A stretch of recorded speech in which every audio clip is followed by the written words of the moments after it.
Si tous nos frères et sœurs humains étaient un peu plus objectifs, ils pourraient facilement admettre que la vie est un don permanent. Notre propre vie nous est offerte, ainsi que la santé, mais aussi l'air que nous respirons, les aliments que nous mangeons, même transformés et achetés, sont offerts par la nature. Et tous les objets manufacturés en proviennent aussi, y compris les véhicules qui nous transportent et le logement qui nous abrite. Comment se fait-il que les humains ne soient pas conscients de ce don permanent de la nature? Payer des aliments ou des biens ne nous affranchit pas de remercier la vie, qui nous donne toutes bonnes choses si généreusement. Comment se fait-il que les humains soient bien souvent dans des sentiments d'insatisfaction, alors que l'attitude juste serait une sincère gratitude envers la vie? La gratitude permanente envers la vie nous protège de tout autre sentiment discordant. Car comment être insatisfait, mécontent, si l'on vit dans une gratitude permanente ressentie dans le cœur? Cela est facile à atteindre car les occasions sont permanentes. À chaque fois que la vie, par l'intermédiaire d'un groupe humain ou d'une individualité, nous donne un objet ou un service, c'est l'opportunité pour ressentir de la gratitude. À chaque fois que nous le faisons, une énergie d'amour sort de notre cœur et emplit l'atmosphère, même si nous n'en sommes pas conscients. Nous intensifions la lumière de notre être. À chaque sentiment de gratitude, la flamme spontanée du cœur s'accroît, et c'est le pouvoir qui attire vers nous plus d'abondance et plus de victoire dans nos activités. Croyez-vous que si une personne vous offrait des cadeaux ou des services sans que vous ayez la gentillesse de la remercier, croyez-vous qu'elle continuerait à le faire? Non, certainement pas. Elle irait vers une personne qui aurait la bonté de remercier. Ainsi, la vie elle-même se détourne des humains ingrats, et il n'est pas surprenant que beaucoup se trouvent dans une situation de manque ou de limitation. Cela est le résultat d'un défaut de gratitude pour la vie. Il est toujours possible d'en prendre conscience, et un travail permanent sur la gratitude, pas seulement 2 ou 3 fois par jour, mais une vraie attitude permanente de reconnaissance dans les sentiments, amplifiée par les circonstances, les opportunités même infimes, apporterait de la joie et une abondance retrouvée. Avant de vous lire cet extrait d'un message d'Orion, je vous propose pendant 1 minute de ressentir de la gratitude pour la vie.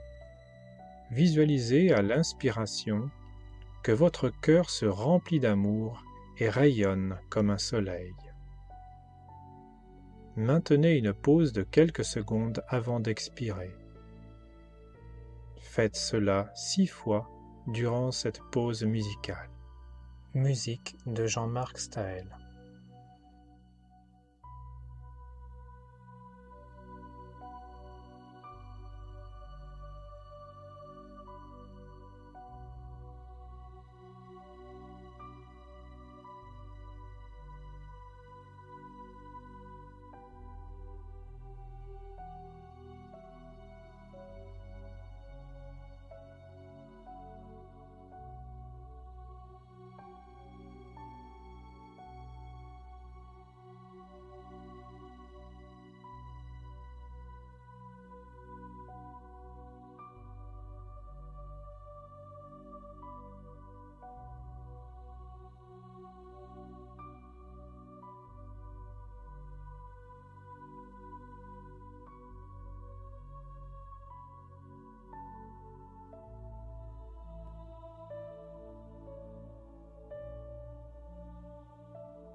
Extrait d'un message de l'Élohim Orion.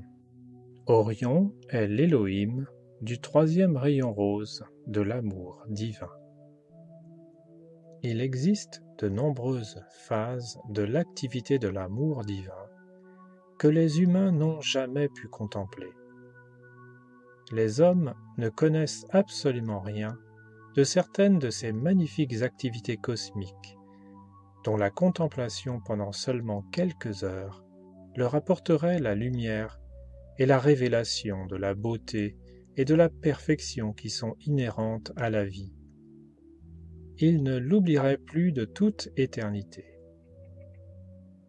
Parce que l'attention des hommes a été fixée sur la discorde, ils ne nous ont plus accordé aucune attention.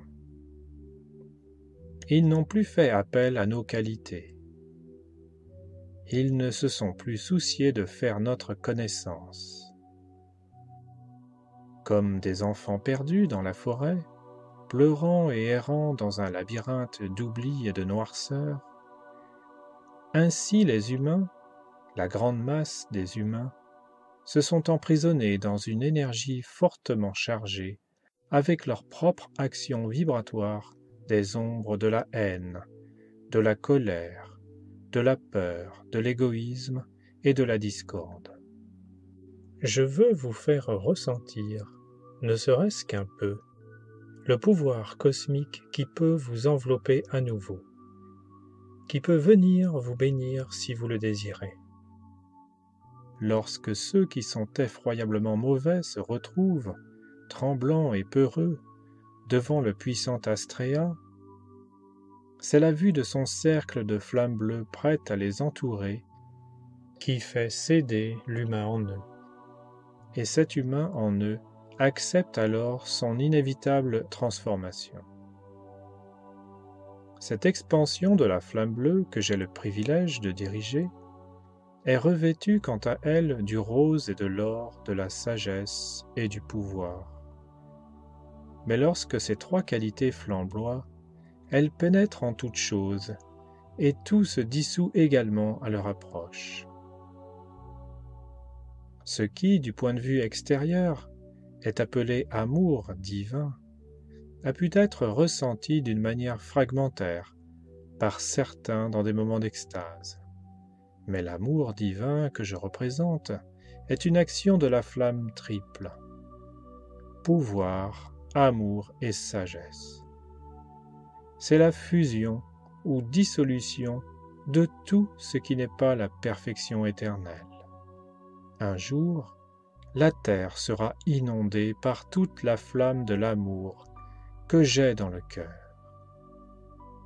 La triple action du rose, qui est ma qualité fondamentale, équilibrée par la sagesse de l'or et le pouvoir du bleu, se répand déjà. L'action de la vision divine totale imprime ses plans de perfection sur toute énergie, toute substance, sur toute conscience, toute lumière, toute vie partout. Si vous pouviez voir cela et le comprendre, vous commenceriez à savoir ce que signifie l'expression « le trésor du Tout-Puissant » et ce qu'il représente pour vous. Vous, les bien-aimés parmi les humains, tâchez de devenir conscients de l'action cosmique de la vie et des dons incessants qu'elle vous fait. Quand vous contemplerez réellement ces manifestations cosmiques qui ont lieu partout dans l'univers, vos cœurs éclateront d'amour et de gratitude, et vous aurez l'ardent désir de connaître et d'être davantage le pouvoir de notre amour qui peut produire des manifestations d'éternelle perfection cosmique.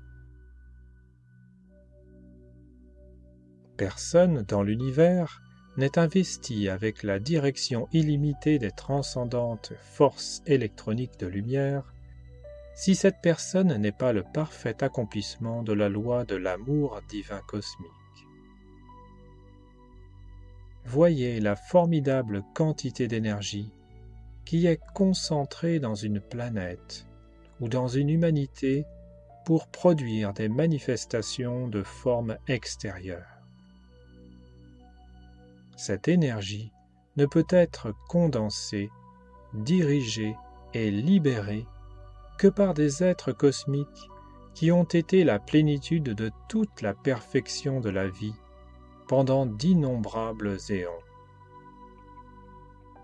Je vous explique cela parce que tout l'univers autour de vous est dans un état constant d'expansion.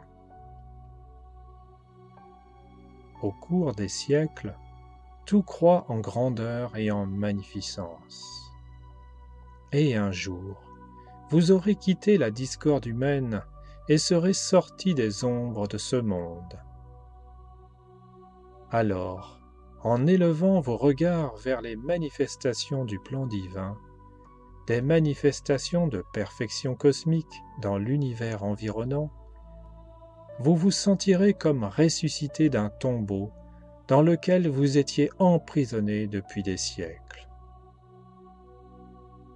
Par l'inspiration du grand souffle de feu de l'amour divin, la flamme du Tout-Puissant, du grand soleil central et du soleil physique, vous connaîtrez sa liberté sans limite et vous réaliserez que vous êtes au début d'une vie en accord avec le plan divin.